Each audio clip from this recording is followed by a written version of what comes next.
Да, брат, это просто огонь. Огонь.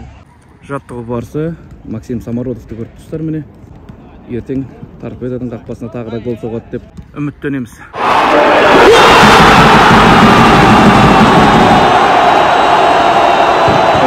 7 лет как-то ждало именно атмосфера дома.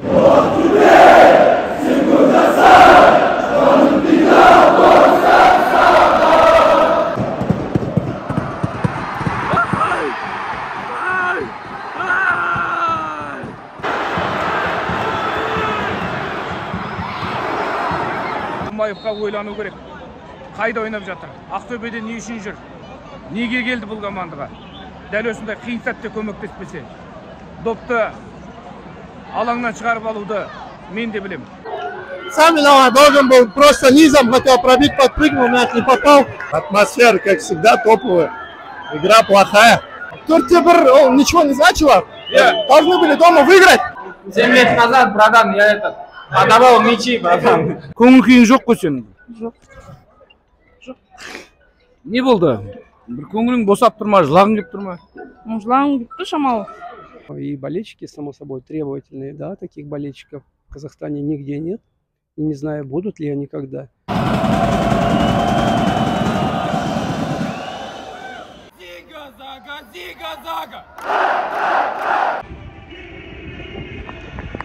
Армысыздар, көрермен, біз дәл қазір Ақтөбе шаһарының қақ ортасында тұрмыз. Дәл осы маңда стадион орналасқан, мына жерде мешіт. Ал міне біздің елдің әнұраны керемет шырқалып тұр, адамға рух беріп, керемет. Бір спорттық шара басталып атқан кезде бір ресми шараларда әнұран естеміз ғой басында. Ал бұл жерде кәдімгі қаланың ортасында әнұран қосылып тұр. Өзіме ұнады. Неге мен дәл осы орталықтан сіздерге бүгінгі влогты бастап тұрмын? Бұл влогты бастап тұрған себебім осында Ақтөбе футбол клубының фан шобы бар, 13-ші сектор деп аталады. Оның ішінде әлі өзім болған емеспін. Дегенмен жергілікті жанкүйерлер сол жерге аяққа келсеңіз, біздің дүкенді көрсеңіз деген соң арнайы келе жатырмын. Қазір енді сол дүкеннен сіздерге бүгінгі влогтың кіріспесін бастайтын боламыз. Ендеше бізбен бірге болыңыздар. 13-ші сектор, бірақ бұл стадиондағы сектор емес, бұл дүкен. Ақтөбе футбол клубының ресми дүкені. Қазір осының ішінде не бар, сіздерге көрсетем, өзімде көрем. Бірінші көзге түскен әрине шарф. Саламатсыз ба, қош келдіңіз, не аласыз? Не сатасыз? Не бар екен ішінде? Міне, бірінші кезекте бізде шарф көп, командалық шарф. Көп клубтарда болмайды. Өйткені енді клубтың өзі кейде тапсырыс беріп жатады. Бұл жерде көріп отырмыз, 13-ші сектордың жігіттері, бұл бөлек әлем ғой, бөлек автономия. Өздеріне тапсырыс беріп шығартады мынандай. О, Ақтөбе сен көп жаса деген жазуды да көріп тұрсыздар. Дәл осы жерде міне бүгінгі матчтың, ертеңгі матчтың билеттері сатылымда тұр. Бағасы қаншадан болып жатыр? 1000 теңгеден. 1000 теңгеден? Тегін ғой мынау. Ақтөбе мен Торпедо арасындағы Еврокубок ойынына 1000 теңгеден және 13-ші секторда тұрасыз. Кәдімгі естен кетпейтін футбол көресіз. Ақтөбенің шарфтары. Тамаша, мұнда жанкүйерлерге билет мәселесі түсіндіріліп жатқан секілді. Оралдан келіп тұрмын да жігіттер. Оралдан келдіңдер ме не? Дәл осы ойын үшін? Тамаша, көңілге қалай? Билет алдыңдар ма матчқа, енді аласыңдар? Қашан алдың? Қазір алып тұрсыңдар ма? Бұл жерден билет алғандарға талап айтылды ма, түсіндірілді ма? Не дейді, қандай талап бар дейді? Обязательно ақ футболка, сосын шарф, Ақтөбенің шарфы керек. Тамаша. Міндетті түрде. Аласыңдар ма енді? Алайын деп тұр. Билет это просто как фикция, можно сказать, для нас, для болельщиков это фикция. Билет. Но еще есть два условия основных. Это белая футболка, белый верх, там не обязательно футболка. Можете в рубашке, в кофте прийти, там разницы нету. Ақ түс болу керек? Ақ түс болу керек, обязательно. Екінші шарт ол обязательно шарф. Шарф. Шарфтар қаншадан бағасы? Осы шарфтар 4800-ден. 4800-ден. Бұл не деген жазу? Ақтөбеніс ба? Ақтөбеніс. Ақтөбелік. Мына жағы Ақтөбенск. Екі жақта Ақтөбеніс, Тамаша. Ал мына шарфтар? Ақтөбе. Ақтөбе деп аталады. Қай тілді алғың келсе, сол тілді аласың, Тамаша. Және осы шарф болмаса, 13-ші секторге кіруге болмайды. Билетің болса да? Билет болса да. Ақ футболка болу керек, шарф болу керек. Ал мынау жейделер қаншадан? Олар 7000-нан. Мынау 7000-нан, Анау да 7000. Бұл да 7000-нан. Бұл? 7000.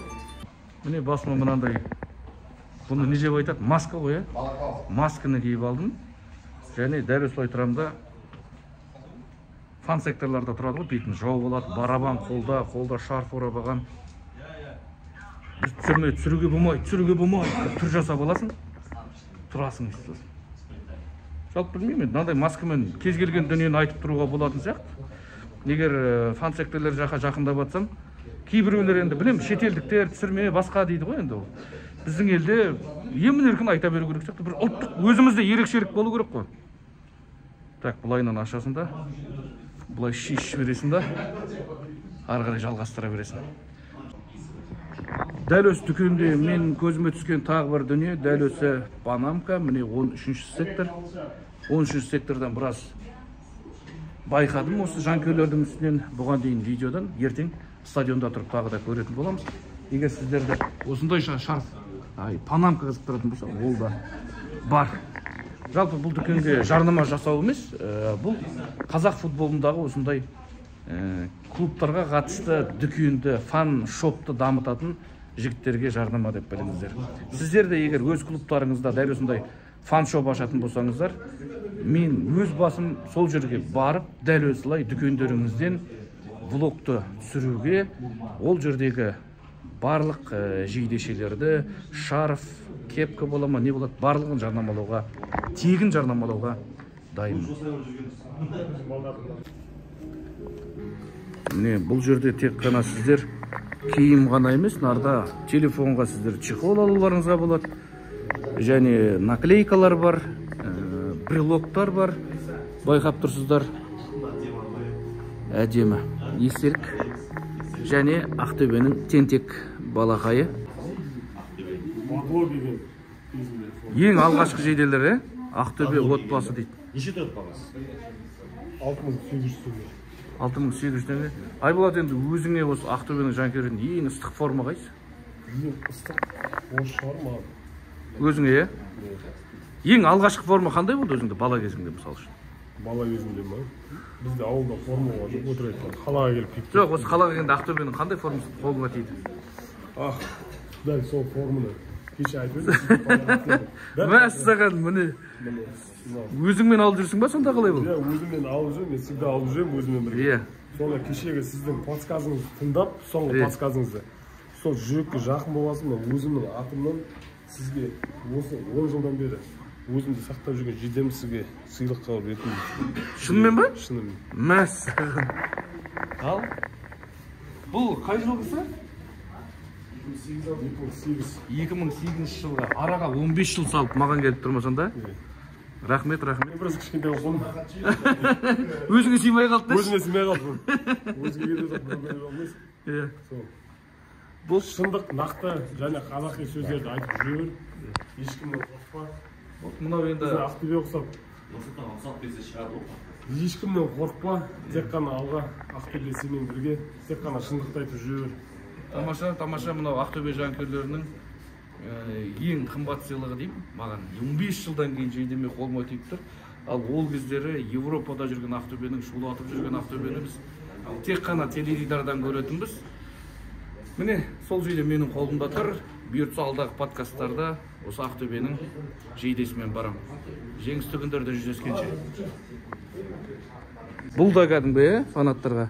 Сонда 13-ші секторға осыны киіп келсе де болады ғой? Суреті болса да алдында, Тамаша, мынау қолындағы квас па, сыра ма? Квас бол, сары квас. Сары квас, Медовый квас. Медовый квас. Тамаша.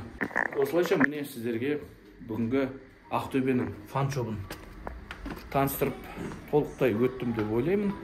Енді қаланың ішін аралаймыз, одан соң баспасөз мәслихаты бар, ойын алдындағы жаттығу бар, және матч бар. Ендеше бізбен бірге болыңыз. Стадионның сыртқы келбетін көріп тұрсыздар. Жалпы мұнда да жөндеу жұмыстары қажет екені көрінеді. Ақтөбеде жанкүйерлердің өтініші тек қана бұл жөндеу жұмыстары ғана емес, стадионның сыртында, косметикалық ремонт қой, burada керегі қазір. Жаңа стадион керек деген өтініші бар. 55 мың өтініш түскен билетке. Кеше көрдіңіздер, таңғы сағат 8-де ашылған жағы онлайн билет сату рәсімі бірден сайт көтер алмайған, себебі жанкүйерлер таңғы сағат 6-тан бастап кезекте күтіп отырған. Осындай жағдайлар болмас үшін Ақтөбеге футбол астанасы деп айтатын біздің Қазақстандағы жаңа бір стадион керек, заманауи европалық стандартпен, бір кемі 30-35 мың жанкүйер сияды. 30-35 мың демей қойық, 25-30 мыңдық стадион болса Ақтөбеге тамаша болар еді.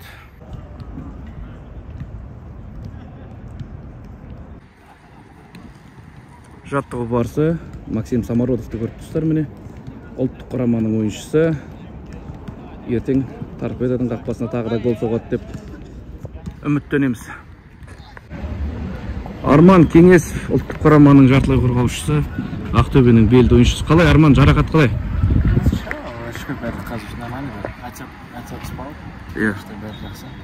Бұйыртса жақында оралатсын деп тілейміз ғой. Солай ойдамыз. Мүмкін бір апта еще, максимум бір апта шығар, әлі білмеймін.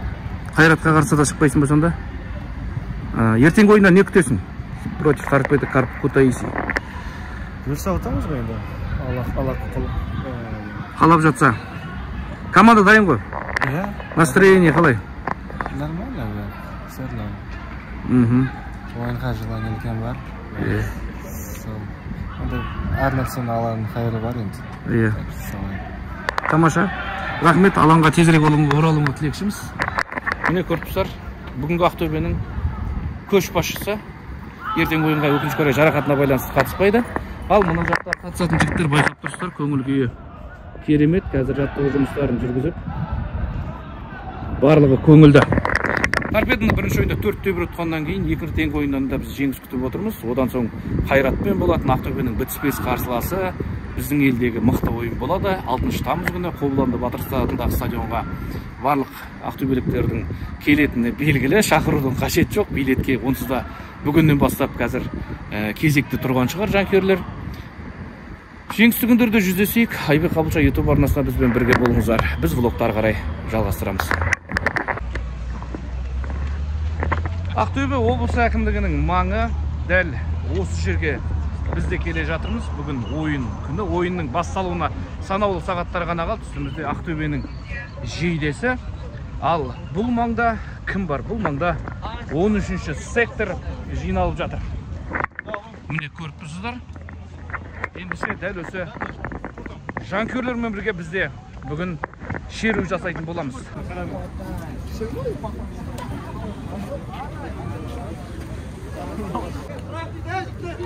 Nuri koş mangara. Nuri man.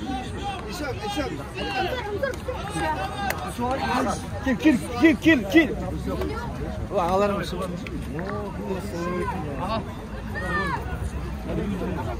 İşte mangara.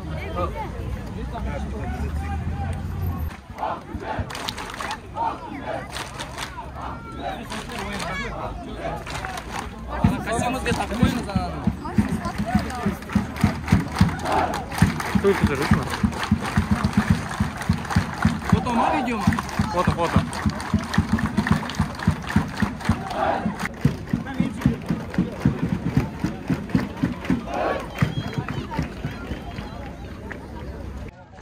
Жігіттер, мен мына жерден қазір бір таныс жігіт кездестіріп қалдым. Ямайка! Мен кеше ғана осы жігітке шашым қысқартқан болатын. Қалай көңіл күй? Нихуя.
болады ойын?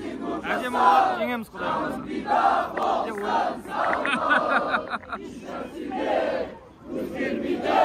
Махаббатым бұл дүниеде.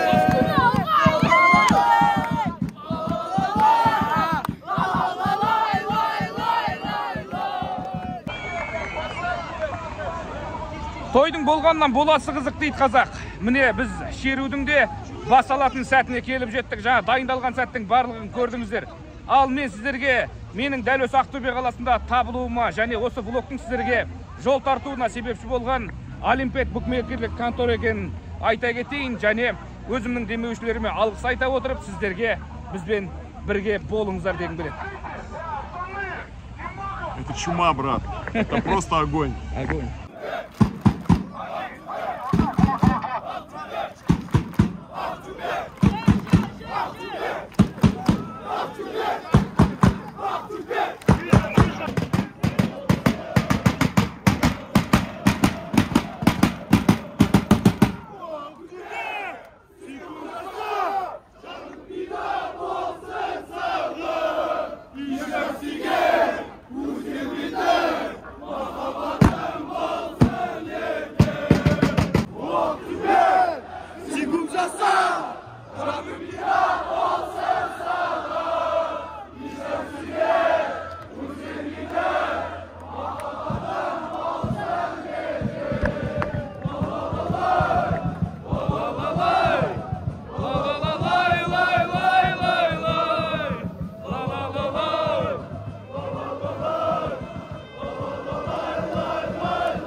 Көрініп тұрым ба, көрінбей тұрым ба, білмеймін, бірақ маған ештеңе көрінбей қалыпты. Сөйлеудің өзі қиындап кетті. Көктің жанкүйерлер әндетіп келатыр, сөйлей алмай кетіп. Керемет. Бұны сөз жоқ. Сөйлеудің қажеті жоқ. Көріңіздер көзбен.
Раз, два, три.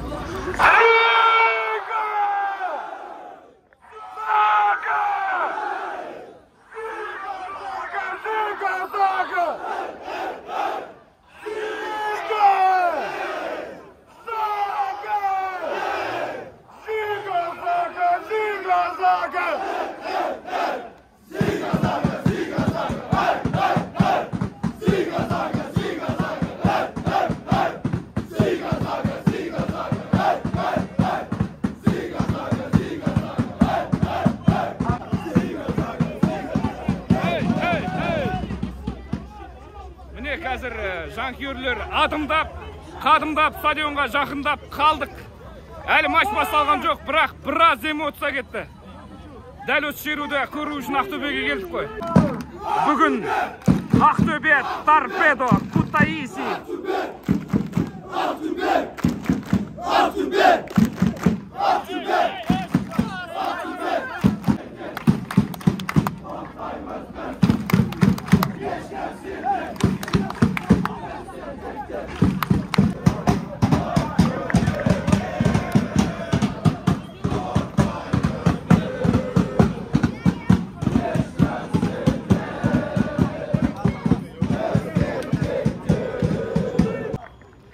Жанкүйерлер тек қана бұл жолда ғана келетқан жоқ, байқасаңыздар, жолдың мына шетінде де кәдімгідей мына шеруге бөлекте жанкүйерлер қатарласа ілесіп келе жатыр.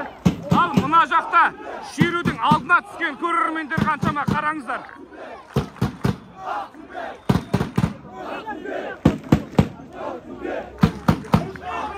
Дәл осы жерде бір менің ойымша 3000-дай адам келе жатқан шығар. Енді дәл санын тауып айта алмаймын, дегенмен бір шамамен сондай жанкүйер келе жатқандай. Әсер бөлек. Әрбір клубқа осындай Еврокубоктегі поход дейміз ғой, иә. Дәл осындай проход жұғысты болсын. Мына жерде қазір жанкүйерлер ойыннан бөлек осы 13-ші сектордың проходында көру қызығына ие болып тұр. Бұл да бір қызық. Бұл да бір ерекшелік.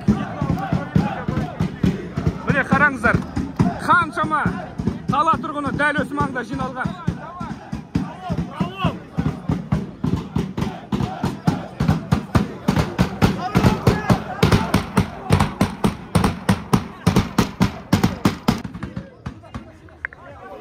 Стадионның маңына да жақындап қалдық. Міне қазір енді жанкүйерлер осы шеру жасап келатқан фанаттарға жол беріп жатыр. Міне.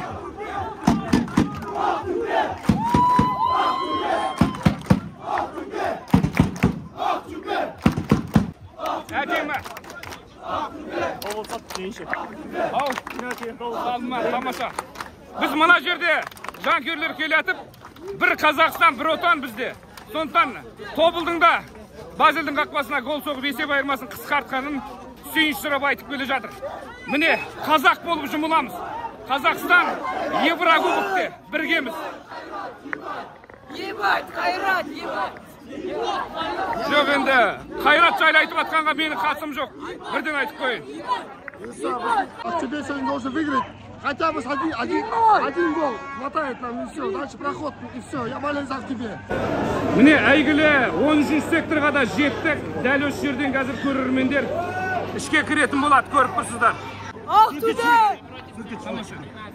Қазір мен влог түсірілі көріп атқан жоқпын, суретке көп түсіп жатырмын қазір. Билет қолда, ақ футбол күстіде, шарф тағы бар. Болдында. Міне көріп тұрсыздар, кешегі талап бәріне бірдей. 13-ші секторда билет алу ғана аз бұл жерде. Рахмет, ақ футболка. Тамаша. Ал жігіттер Қайрат! Нан жоқ Қайратқа! Ай, торпедо ғой, Қайрат емес бүгін. Не айтасыңдар? Айтыңдар. Ақтөбе! Чемпион! Тамаша. Ақтөбе! Торпеду ебать! Ей, тамаша, хотя бы Қайратты айтпай торпедоны айтыңдар. Тамаша. Ақтөбе!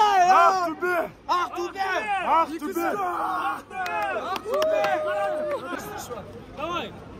Что, братан, брат? Слышишь, братан? Видеоға да түсіріп атыр, видеоға да. Окей.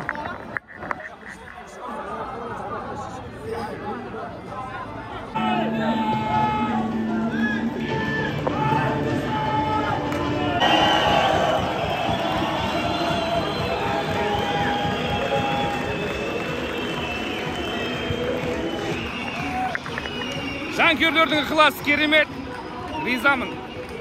Дәл осындайдан кейін келе бергің келеді ғой. Айта бергің келеді, түсіре бергің келеді. Керемет. Ақтөбенің жанкүйерлері міне. Қазақстанның көк туын жамылып келген екен. Сүйік келіңіз. Ақтөбенің ең сұлу жанкүйерлерімен ал Арман Кеңесовті көріп тұрсыздар міне. Ал Арман, қалай жағдай? Көңіл күй қалай? Жігіттердің настройы қалай? Бәрі нормально, боевой настрой бізде. Иә. Өсіп атамыз ғой? Бұйыртса, сәттілік тілейміз. Еркін!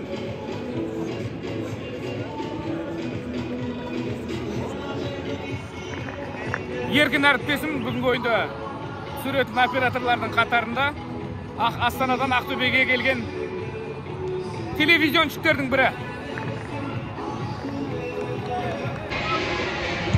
Сонымен ойынның басталуына санаулы минуттар ғана қалды.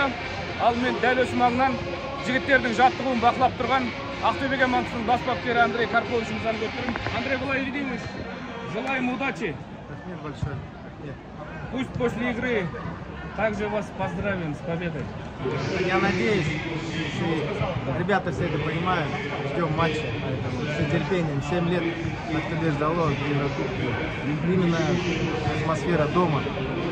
Настроение как у вас? Настроение хорошее, рабочее. До игры можно говорить что угодно. Лучше сделать, а потом сказать. Поэтому все нормально. Команда готова, я уже говорю. Все, желаем удачи. Ал бас бапкерге сәттілік тіледік. Ақтөбе командасына да сәттілік тілейміз. Мына жақтағы жанкүйерлерге де сәттілік тілеп қояйық.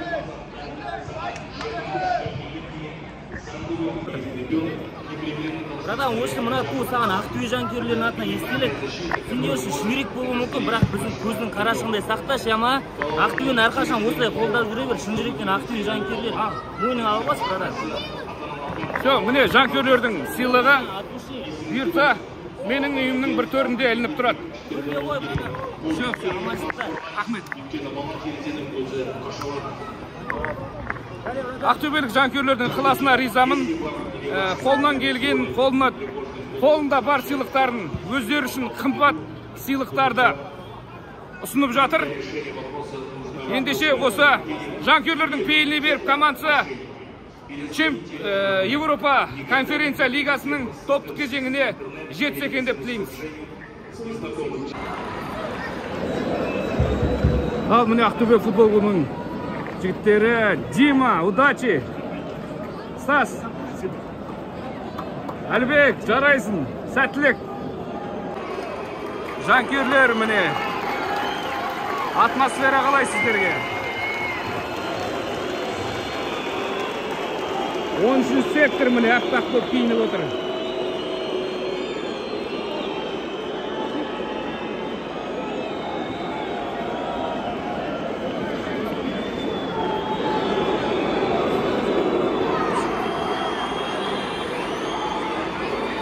Бүгінгі ойынның басқасы сіздердің көз алдарыңызда.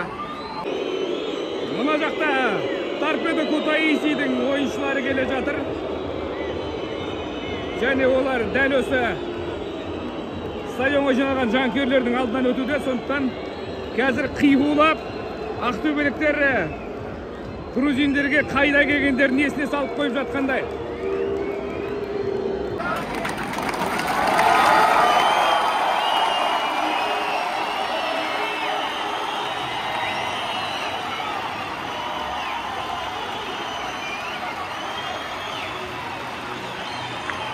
Сонымен араға 7 жыл салып, Қобыланды Батыр стадионына Еврокубок ойындары оралды.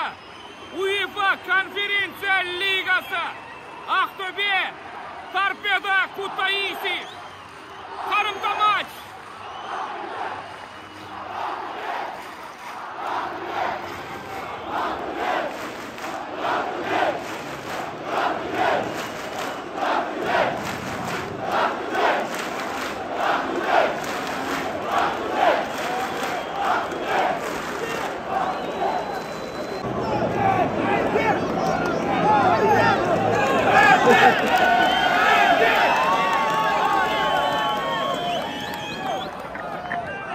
Söz yok. Emosiya. Rahmet жанкүйерлерге.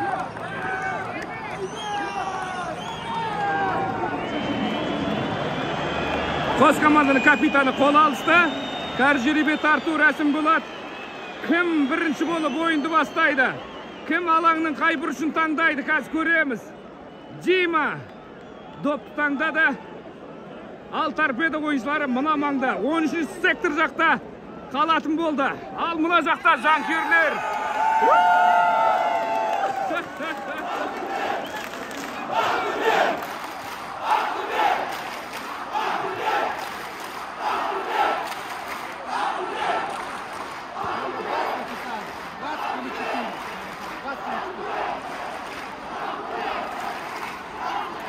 Мен қазір 13-ші сектор жаққа бара жатырмын. Ол жақта торпедоның қақпасы бар.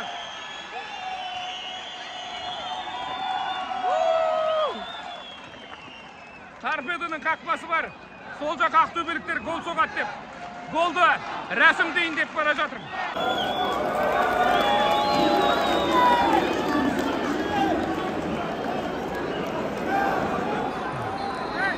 Ал ойын басталды.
Басталғанына 4 минут болды. Есеп 0-0.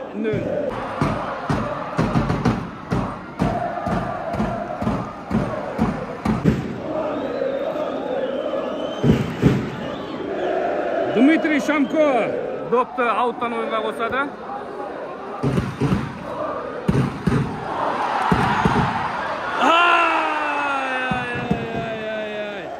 Шина допқа жете алмай қалды. Сәл ғана қалды.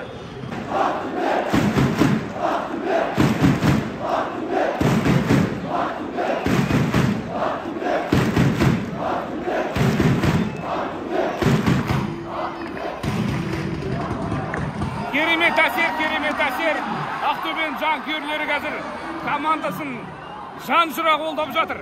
Менің бұл Қобыланды Батыр стадионындағы дебютым блогер ретінде. Қалай? Ұнап жатыр ма?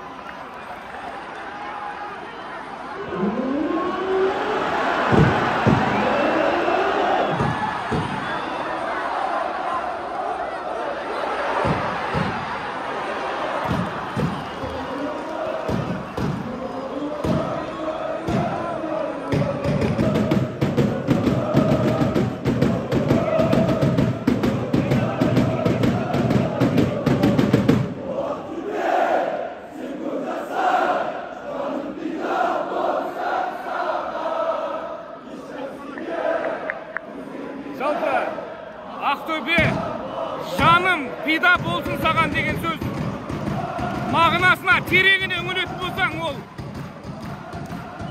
енді бөлек. Ақтөбе жаным пида болсын саған. Одан артық қандай махаббат керек? Сөз жоқ ары қарай. Тек қана эмоция. Тыңдаңыздаршы.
Ойындағы алғашқы спорный даулы мәселе қазір Ақтөбенің ойыншысын құлатып түсірген, бірақ төреші барлығы ойын жағдайында деді, сол үшін жанкүйерлер шулап қоя берді.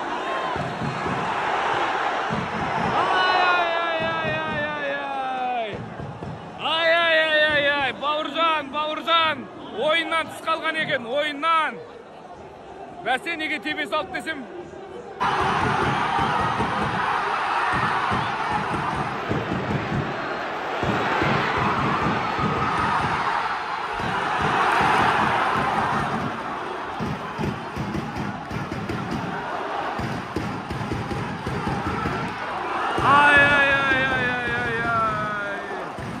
Райкович соққы бағыттап көрді. Қақпалында қарбалас. Есеп әлі ашылған жоқ, кездесудің 12-ші минуты аяқталды.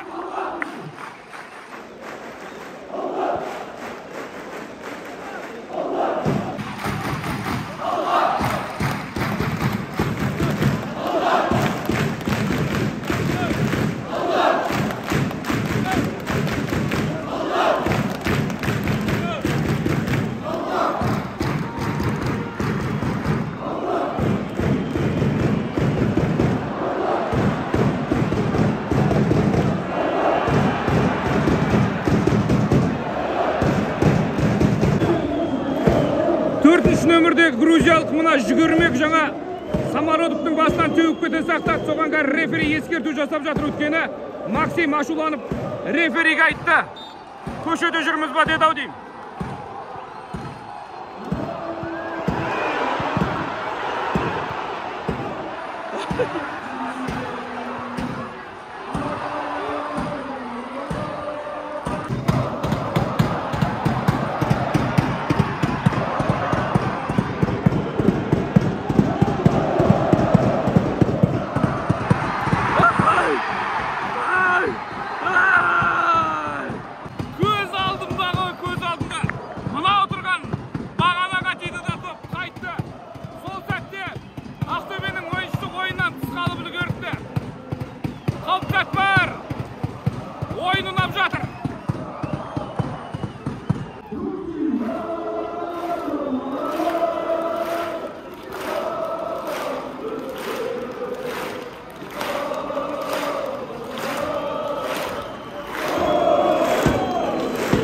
Красава ойланып кетті.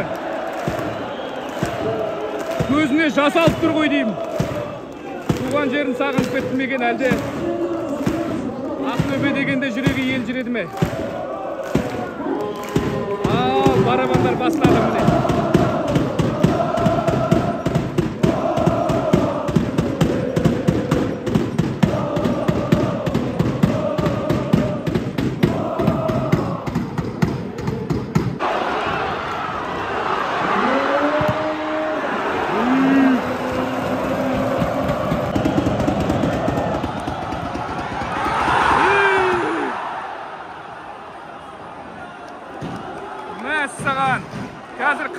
командасын құтқарып қалды. Гол кіріп баратқан қақпаға.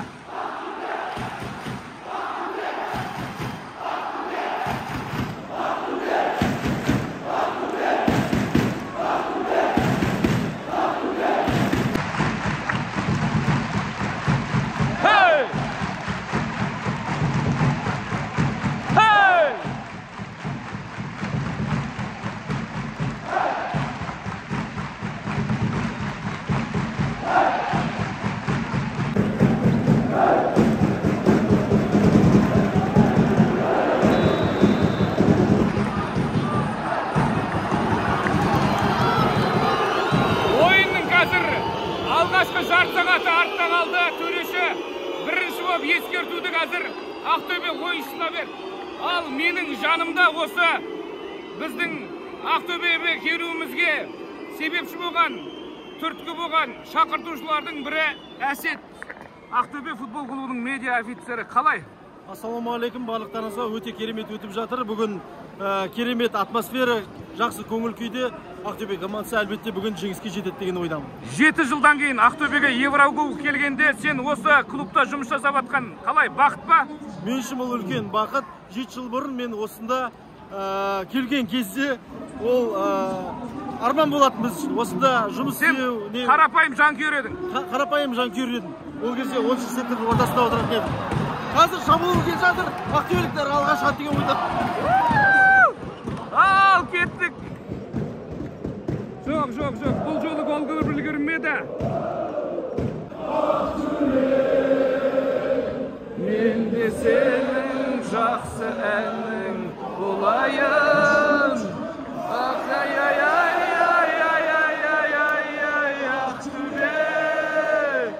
Мен де сенің жақсы әнің болайын.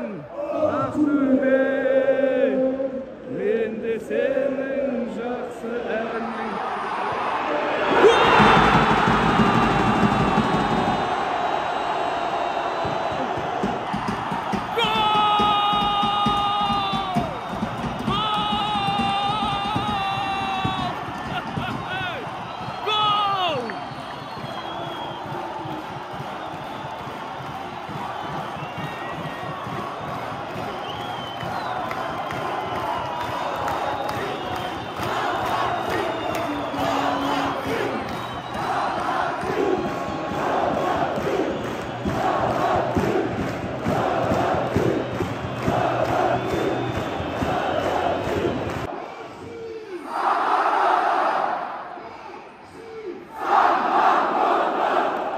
Кездесудің алғашқы жарты сағат аяқталды.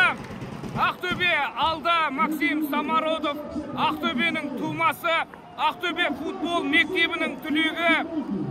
7 жылдан кейін Қобыланды Батыр атындағы орталық стадионда Ақтөбенің голын соққан алғашқы футболшы атанды. Құтты болсын қазақ елі, құтты болсын Ақтөбе.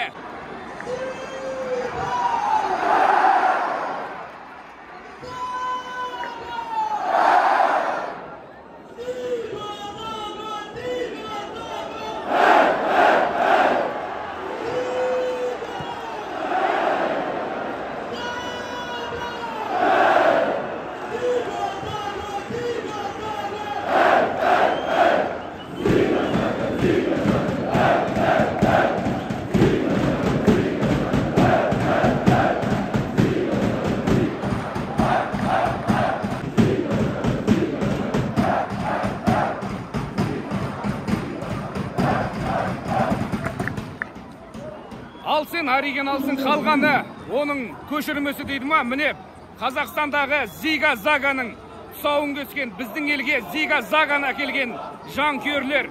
13-ші сектор.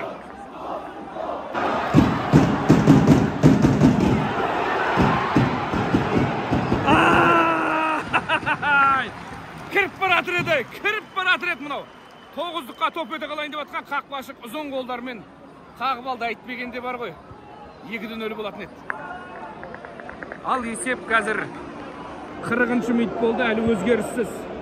1-0 алда ақ қызылдар.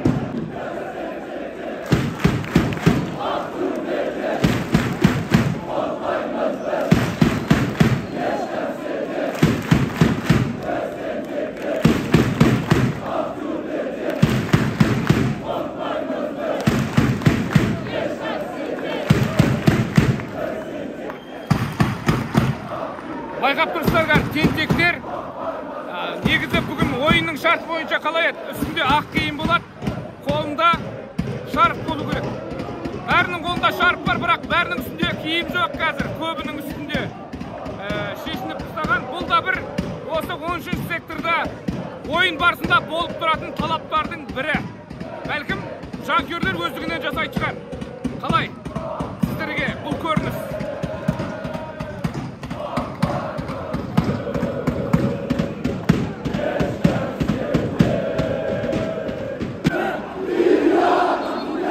Ресми Ақтөбе мен Ақтөбе ТКБ-нің негізін қалаушылар ма? Бұл қалай өзі? Матч керемет өтіп жатыр. Максим Самародов жергілікті өзіміздің ойыншымыз. Ақтөбенің түлегі гол салғанына өте қуанып тұрмын. Әлі де дағы екінші гол күтемін өзіміздің жергілікті ойыншылардан. Жалпы негізі Ақтөбе ұтса деген өзіміздің ойымыз, тілегіміз және ұтады, біз соған сенеміз. Ал ТКБ не дейді? Біздің барлық ойында осындай атмосфера. Таңғалатын нәрсе жоқ дегендей. Саған бәрі қалыпты. Ақтөбенің жеңісі де. Юрнар үшін барлығы қалыпты, себебі кеш батса да очкимен жүре береді. Өзгермей ма? Өзгермейді. Қысы жазы осылайды. Ақтөбе ТКБ оқырмандарына сәлем ба? Бәріңіз сәлем. Ешкім кет қалмасын, жазылыңдар. 200 подписчик болған кезде путевка ұйымдастырамыз. Бол. 95 мың жанкүйер келеді. Әсет куә. Жалпы әріптестеріміз ғой барлығымыз. Барлығымыз осы қазақ футбол үшін қызмет етіп жатырмыз. Қалтқысыз, шын ниетпен, шын жүректен. Мен жалпы Ақтөбе футбол Бүгін Ақтөбе футбол клубының ойынын алғаш рет Қобыланды Батырдан көріп тұрмын. Әсермен мүлдем бөлек.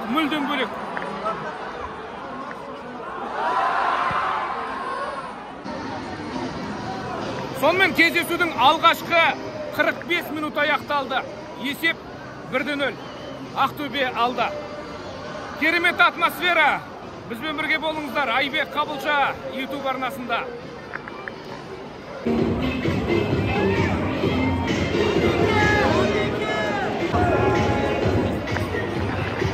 Мен Ақтөбеде емес, бір Қызылордада жүрген сияқтым.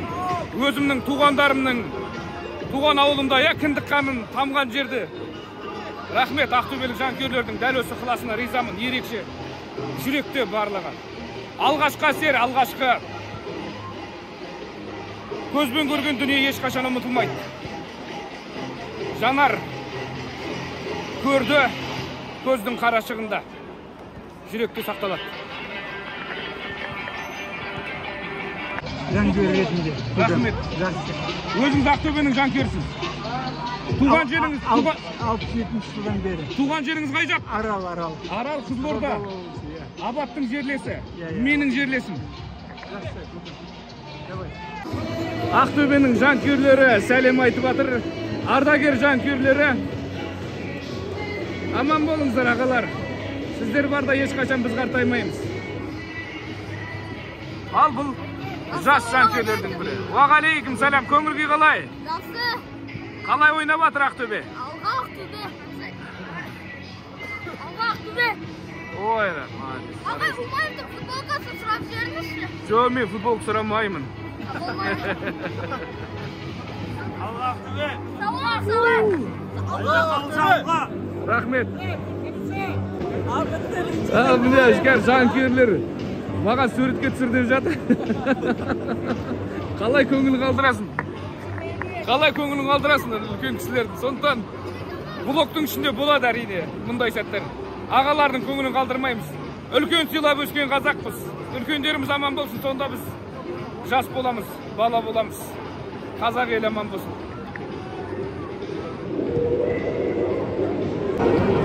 Бұл Нұрдәулет Ізбасаров өткен жолы Каспиймен болған ойында алаңға шыққан Ақтөбе футбол мектебінің түлегі. Бүгін Еврокубокта дебюті болып жатса, қуанамыз. Міне, доп тоқтатысын көріп тұрсыздар. Абылайхан Жұмабекпен бірге пас алмасып тұр. Қалай Нұрдәулет? Жағдайың жақсы ма?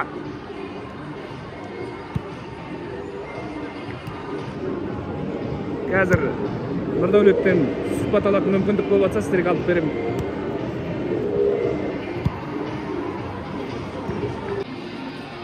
Ал Нұрдәулет, ассалаумағалейкум. КПЛ-дан дебют құтты болсын. Еврокубоктан дебют күтеміз. Көңілі қалай? Күшті, сіз мені танып деп ойламадым. Сенің тілеуің тілеп отыр. Андрей Владимирович, желаем удачи. Бас бапкерге сәттілік тіледік, жігіттерге сәттілік тіледік. Алаңнан Нұрдәулетті көреміз деп ойлаймыз. Ақтөбелік жанкүйерлердің көңіл күйі керемет. Байқап тұрсыздар. Енді рахмет. Алыстан 6 жасар бала келсе, 60-та қария аттан түседі дей ма? Сол секілді қазір жанкүйерлер қолдап барынша бізді осы жақта құрметтеп жатыр. Сол үшін ақтөбелік жанкүйерлерге тағы бір рахмет айтамын. Кездесудің екінші тайм басталуға жақын. Төреші ысқырығына қарайлайды.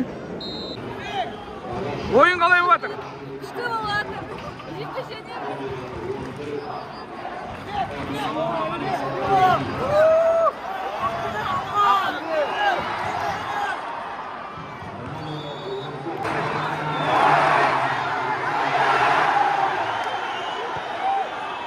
Penalti болды ма бұл жерде? Penalti болды ма байқамай қалдық қазір. Шинаны шалып түргендей көрінген біздің көзімізше, бірақ төреші барлығы ойын жағдайында деді. Var қарамайды, бірден айтып қояйық, сондықтан бұл жерде төреші өз шешімін өзгертеді деп үміттенудің өзі артық.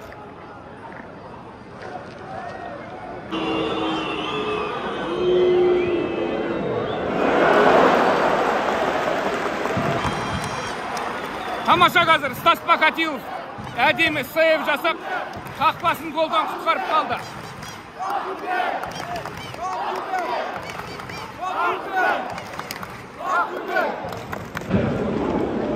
10-ші секторге қазір стадионның келесі бетінен, қарама-қарсы жақ бетінен қарап тұрсыздар. Барлығы ақ жейдеде, қызыл шарф қолдарында. Көңіл күйлері керемет. Өкінішке орай, қазір торпедо командасы таразы басын теңестіріп кетті. Дегенмен ешқандай қауіп жоқ. Бірінші кездесуде біз 4-1 есебімен жеңіске жеткенбіз, сондықтан жанкүйерлердің де көңіл күйі түсіп тұрған жоқ бұл жерде. Енді қақпаның ана жағында болған соң оны біз түсіріп, әуреде болған жоқпыз, түсіріп үлгермедік те, рикошетпен кіріп кеттік ол. Ренжімеңіздер, өзі түсіріп үлгермепті деп. Дегенмен, егер мен сіздерге дәл осы голды осының алдында беріп жатсам, онда бір амалын тауып сіздерге сол голды қосып берді деген сөз. Есеп 1-1 алда Ақтөбе қос матчтың қорытындысы бойынша.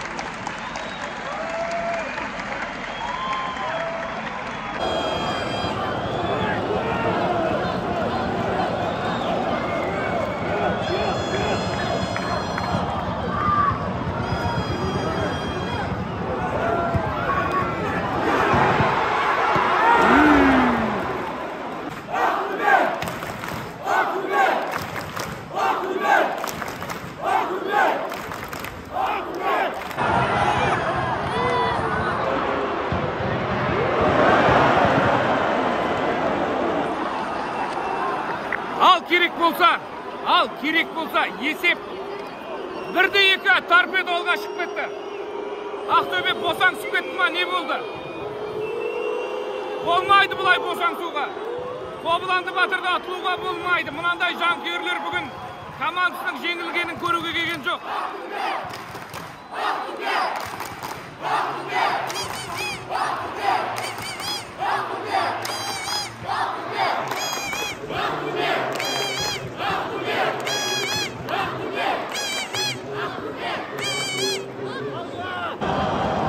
Айып соққысы белгіленді қазір. Торпедо Кутаиси командасының қақпасының маңында. Не болды? Не мынау? Біз бәріміз гол көреміз деп тұрсақ, айдалаға бұлсыткіз тебе сағаншы. Күйдіріп адамды.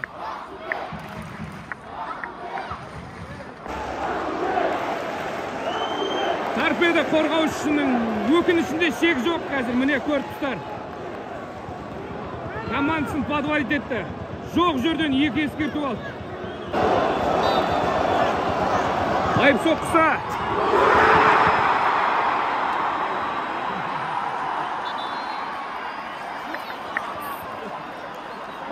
Бәріміз гол екен деп қалдық. Максим Самородов айналдырып, шыр айналдырып тепкен, бірақ гол емес.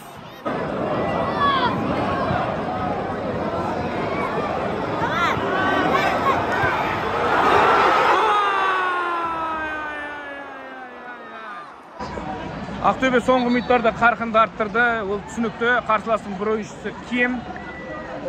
Стандартты жағдайлардан ғана дегенмен қауіп төндіріп жатыр. Андрей Карпович шәкірттері меніңше бір әлде де жылдамдықты арттырып, комбинация қосып, ойын барысынан да бір қауіпті шабуыл ұйымдастыру керек. Жеңісті жұлып алу керек. Болмайды. Жігіттер, алға.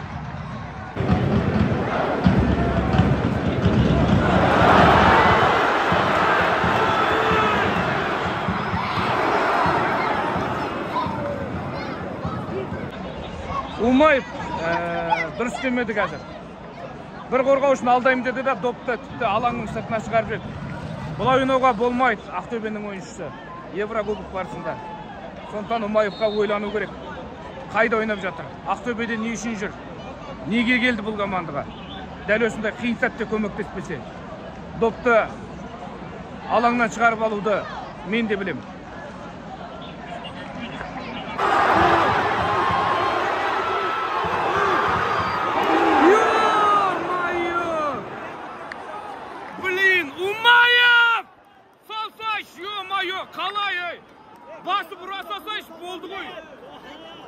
Басы бұрасасай, гол қой кәдімгі.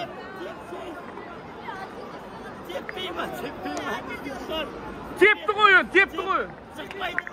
Түзу теп деп айту керек.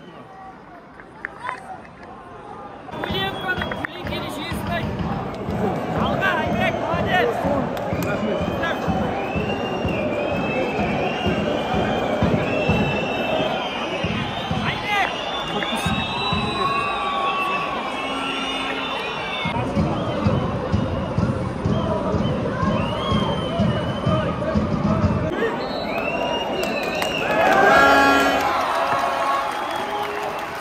Кездесу аяқталды. Есеп 1-2 алда торпедо командасы. Дегенмен Ақтөбе келесі кезеңде көңіл түсіретін жайт емес. Себебі бүгін Қостанайдың Тобылыда 2-1 есебімен өз алаңында жол бергенімен жеңіске жетті. Бастысы келесі кезеңге өту болатын. Ақтөбенің де Тобылдың да басты мақсаты. Енді дәл осы келесі кезеңге өту бақыты Ордабасыға бұйырсын деп тілейміз. Енді дегенмен бұл блок Ордабасының ойыннан кейін шығады ғой. Сонда да тілекші екенімізді білдіріп қояйық.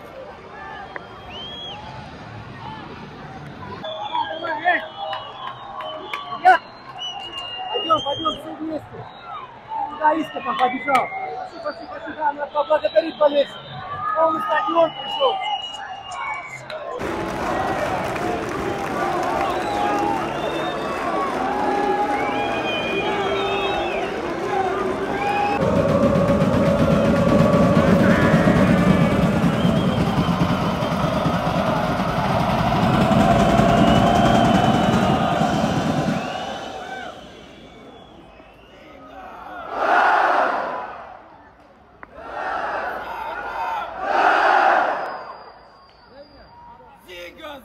Ziga-zaga!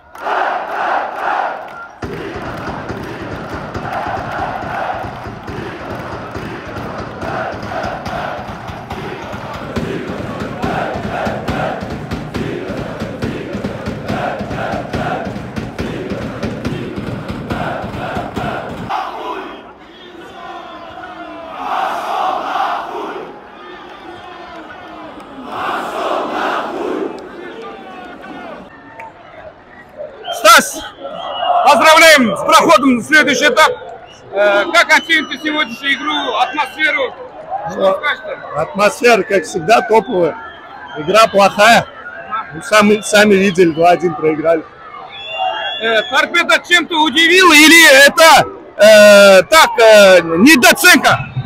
Нет, тут дело не в недооценке. Тут мы сами виноваты, у нас много моментов было. Мы штук 5 должны были забивать, а потом не забиваем, мы сами мучаемся сзади. Рикошеты какие-то сумасшедшие залетают. Следующий соперник румынская команда. Что скажете?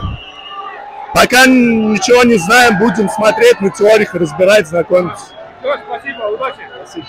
Қарсылас енді жақсы дайындалып келді. Бірақ біз ұтқымыз келді осы матчта. 4-1 ол ничего не значило. Должны были дома выиграть.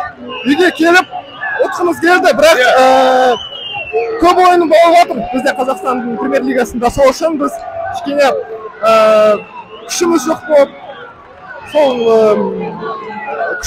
келдік осы ойынға. Бірақ жанкүйерлерге кішкене не болып тұрды. Обидно то, что мы проиграли дома. Бірақ ендігі раундқа өттік. Тек қана алға Ақтөбе групповой этапқа енді бәрі күшін саламыз, чтобы шығу үшін. Премьер-лигада бәрі күшін саламыз. Бірінші орын чемпион болуға, иә. Бірақ ойын бүгін біздікі болған жоқ. Өкінішті. Көп момент соққан жоқ. Рахмет. Вопрос. Поздравляем с проходом в следующий шаг. Чего не повезло, чего не хватило вот этот в моменте? Да, в моменте этот. Сам виноват, должен был просто низом хотел пробить, подпрыгнул, мяч не попал. А так целые моменты были. Надо было реализовывать. Там в первом тайме и втором тайме очень много моментов. И хотели выиграть дома, но не получилось. Рады, что прошли в следующий раунд. Спасибо, Рахмет, всем болельщикам. Как атмосфера сегодня? Суперский. Вы все сами видели. Всем спасибо. Лука, поздравляем с следующим. Как настроение? Хороший, конечно. Ага. Ну, посмотрим, следующий раунд еще будет. Посмотрим. Румынская команда. Да, румынская команда. Не будет анализировать, и потом посмотрим, как будет. Ты к этому матчу вернешься? Ну, дай бог, дай бог. Ага. Я уже начал реабилитация, и потом, дай бог, что будет хорошо. Ждем. Все. Макс! Максито! Салам алейкум. Коротко, да. Примечки. Коротко о матче. Все, коротко о матче. Блин. Тяжелая игра, как обычно, легких игр не бывает. Я это уже многим говорил на самом деле. Никогда не бывает легких игр.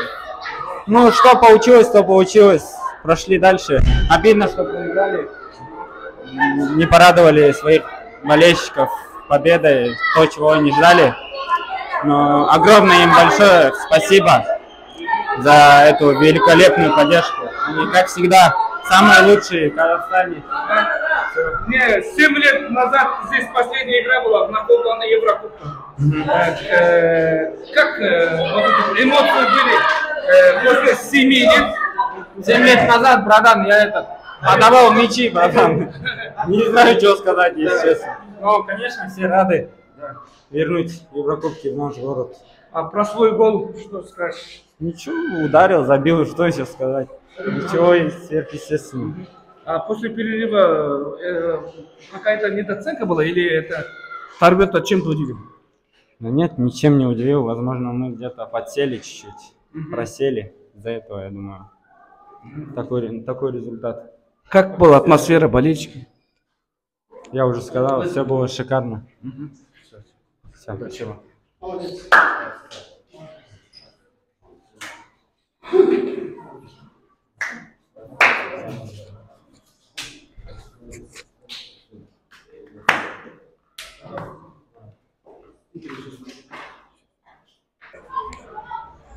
Ойыннан кейін облыс әкімі Ералы Тоғжанов мырза бар, команданың президенті Куленко бар, қала әкімі бар, барлығы қазір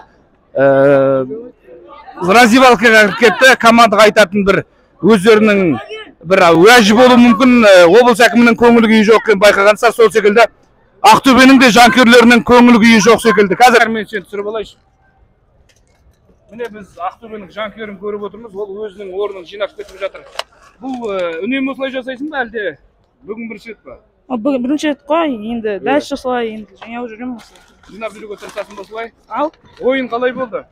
Өте күшті болды, атака көп болды, бірақ Умаевты бірінші таймда шығару керек еді, сол күшті болатын еді. Көңіл күйің жоқ қой сенің? Жоқ. Не болды? Бір көңілің босап тұр ма, жылағың келіп тұр ма? Жылағым келіп тұр шамалы. Шинаға не плакат істеп едім сол. Алло? Не айтасың сен ойын жайлы? Ойын жайлы күшті, жақсы өтті, иә ұнады, бірақ Қытай, Умаев, Эльдер Сантана, чуть-чуть шама қателіктер кетті. Болғанда ұтатын едік, тек Қытай тырыспады енді. Төбеге тепті. Ренжіп тұрсың ба командаңа? Иә, өте қатты ренжідім. Шинаға плакат істедім, секіріп кеттім. Сон бәрін істедім. Бірақ досымдікін алмай қалды, соған өкініп Жарайсың. Міне қазір облыс басшылығы кетіп бара жатыр осы маңда. Я Айбек Қабылша, YouTube-блогер и журналист телеканала Хабар. Просим вас дать комментарий после матча. Ну, обидно проигрывать дома при таких трибунах. Команду гнали. В первом тайме была очень очень хорошая игра. Ну и нужно было дожимать соперника для того, чтобы добиться результата. Но во втором тайме сами видели, что игра началась на равных. И соперник немножко переломил ход игры за счет ответного гола, который получился так рикошетом. Ну, ничего страшного. Ребята бились, старались. Но побеждать не всегда получается. Должны быть такие дни. Благо, что мы прошли, ребята старались. Ну, надеемся, что подготовимся к следующему матчу. У нас сейчас будет очень сложный график. И я надеюсь, что все сложится хорошо. Что сказал аким области Ерал Товжанов в раздевалке? Мы видели, что он зашел в раздевалку после матча. Да, аким спросил, как нужно зайти. Я сказал, да, обязательно нужно в эту минуту поддержать ребят. Ребята старались, победили заслуженно на выезде. Сегодня была тяжелая игра. Соперник тоже хотел победить. Вот. И аким поблагодарил всех ребят за самоотдачу. Сказал, что такие игры тоже бывают, через это нужно тоже пройти. Молодцы за старание. Поблагодарил отдельно некоторых ребят. Ну и пожелал в дальнейшем удачи. Жүгірген жетпейді, бұйырған кетпейді. Міне, Ақтөбе қаласы Қобыланды Батыр стадионында Ақтөбе мен Торпедо арасындағы кездесудің куәсі болдық. Қобыланды Батыр стадионында Торпедоға Ақтөбе жеңілді. Бұл командалардың жеке кездесулерінің тарихындағы Ақтөбенің грузиялық командаға алғаш рет жеңілуі. Міне, сіздерге осы ойыннан барынша қызықты эмоцияларды жеткізуге тырыстым. Жанкүйерлердің де түрлі перформансын, бүгінгі шеруінің куәсі болдық. Және командадағы ойыншылардың кездесуден кейінгі сұхбатын сіздерге ұсындым. Жігіттер мүмкіндігінше жауап берді. Сергей Куленко мырзаның да міне сұхбатын қысқаша ғана осында қосып кеттім. Дегенмен клубтың жетекшісімен менде толыққанды сұхбат бар. Оны дәл осы влогтан соң бөлек жүктейтін боламын. Бір шамамен 1 сағатқа созылған сұхбат болды Сергей Куленко мырзамен. Менде де көптеген күмән болған. Сергей мырзаның, Куленко мырзаның көлеңкелі тұстары көп деген секілді. Міне бүгін біраз күмәнім сейілген секілді, өткені көзіме тіке қарап тұрып сұрақтарыма ашық жауап берді. Шамам келгенше осында қалтқысыз қызмет етемін. Қызметтен кейін кеткеннен соң мен жанкүйерлердің көзіне тіке қарай алатындай адал қызмет етемін. Командаға зияным тимейді, пайдасын уақыт өткен соң көресіздер. Бастысы маған уақыт беріңіздер, әліптің артын бағыңыздар деп отыр. Ендеше бәріне уақыт төреші дейді ғой. Уақыт берейік. Содан соң көрейік. Ал ендеше Айбек Қабылжа YouTube арнасында менімен болғандарың үшін сіздерге алғысым шексіз. Менің дәл осы қаладан Қобыланды Батыр стадионында табылуыма тікелей себепші болған Олимпет букмекерлік кеңсесі екенін және бір мәрте айта кеткім келеді. Жеңісті күндерде жүздескенше бай қуатты болайық.